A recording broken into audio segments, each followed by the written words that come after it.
We've been doing the active shooter incident management training for quite some time.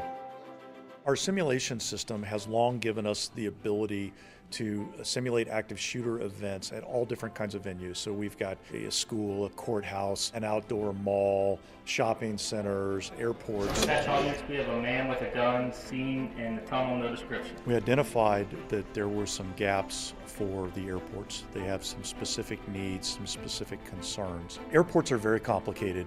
What we recognized in working with the airports is that airport component also required the need for aircraft.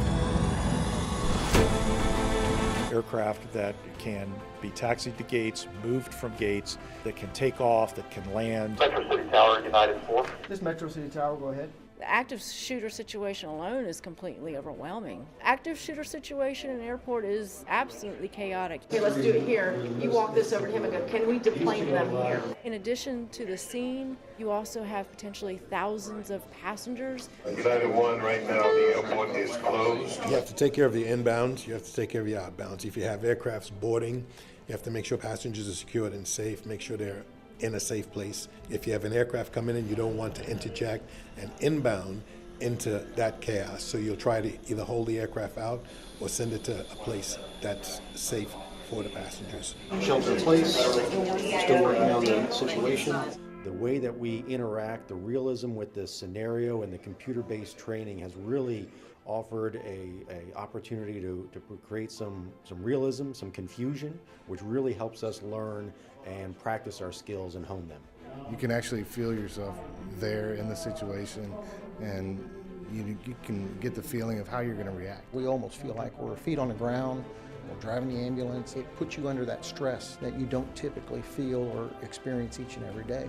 So when you come to training such as this, it allows for these individuals to get put under that stress and that strain and to actually move into that situation and become part of that scenario. And it helps to reinforce the importance of developing a good command system where you have your medical branches, you have your law enforcement branches, and the responsibilities for each of those departments in each of those areas. What this class does is it prepares the students for the fact that they may be partnered up with or paired with somebody they don't know.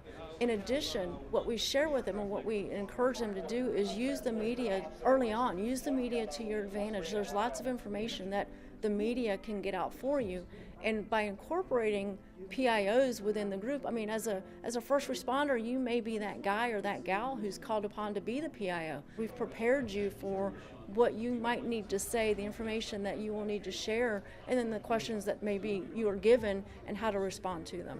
Before we start, let me stress that all information we're about to discuss is preliminary and subject to change. The simulators are good because what we're putting in front of the students are real-life scenarios that they could potentially face, and this allows a safe, sterile place for them to work through the problems.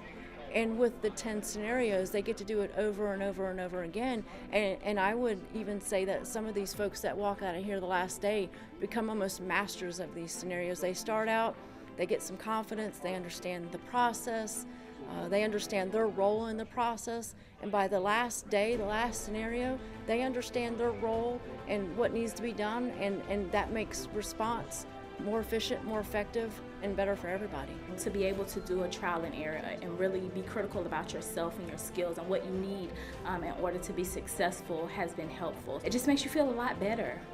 And now you feel a little bit more equipped when the situation may arise to be strategic about how you approach it. Me, if I make a mistake on the street in a real situation, I'm either a hero or a goat. You know, I don't have a chance to correct any mistake that I make in the street. I can try and be better next time, but so many things can happen. So here, to be able to make a mistake and be able to go back through and fix it is something that to me is very rewarding. The depth of knowledge that the instructors have and just the real level experience that they have has just been tremendous, and they're a great resource, very open to discussions and answering questions and making everybody just feel very comfortable here. There's no pressure, there's no embarrassment, so you know, it's a positive learning environment. It's really great.